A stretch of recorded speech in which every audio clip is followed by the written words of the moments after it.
आज का पहला पाठ तिमोथी के नाम संत पौलुस का पहला पत्र, अध्याय 6 पद संख्या 2 से 12। तुम ईश्वर के सेवक होने के नाते धार्मिकता की साधना करो। इन बातों की शिक्षा और उपदेश दिया करो। यदि कोई भिन्न शिक्षा देता है और हमारे प्रभु यीशु मसीह के हितकारी उपदेशों में और भक्ति सम्मत शिक्षा में विश्वास नहीं करता, तो मैं समझता हूँ कि घमंड ने उसे अंधा बना दिया है। वह कुछ भी नहीं समझता और उसे वाद विवाद तथा निरर्थक शास्त्रार्थ करने का रोग हो गया है। इस प्रकार वे विवादों से ईर्ष्या, फूट, परनिंदा, दूसरों पर कुत्सित संदेह और निरंतर झगड़े उत्पन्न होते हैं। यह सब ऐसे लोगों के योग्य हैं जिनका मन विकृत और सत्य से वंचित हो गया है और जो यह समझते हैं कि भक्ति से लाभ मिलना चाहिए।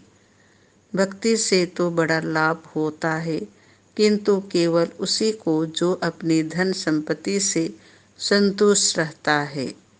हम ना तो इस संसार में कुछ अपने साथ ले आए और न यहाँ से कुछ साथ ले जा सकते हैं। यदि हमारे पास भोजन वस्त्र है तो हमें इससे संतोष रहना चाहिए। जो लोग धन बटोरना चाहते हैं वे प्रलोभन और फंदे में पड़ जाते हैं और ऐसे मूर्खतापूर्ण तथा हानिकार वासनाओं के शिकार बनते हैं जो मनुष्यों को पतन और विनाश के गर्त में ढकेल देती हैं। क्योंकि धन का लालच सभी बुराइयों की जड़ है। इसी लालच में पड़कर कई लोग विश्वास के मार्ग से भटक गए और उन्होंने बहुत सी यंत्रणाओं द्वारा अपने को छलनी कर दिया।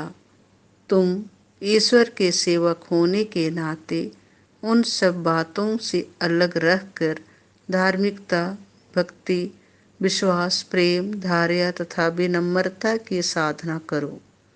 विश्वास के लिए निरंतर संघर्ष करते रहो और उस अनंत जीवन पर अधिकार प्राप्त करो जिसके लिए तुम बुलाए गए हो और जिसके विषय में तुमने बहुत से लोगों के सामने अपने विश्वास का उत्तम साक्ष्य दिया है।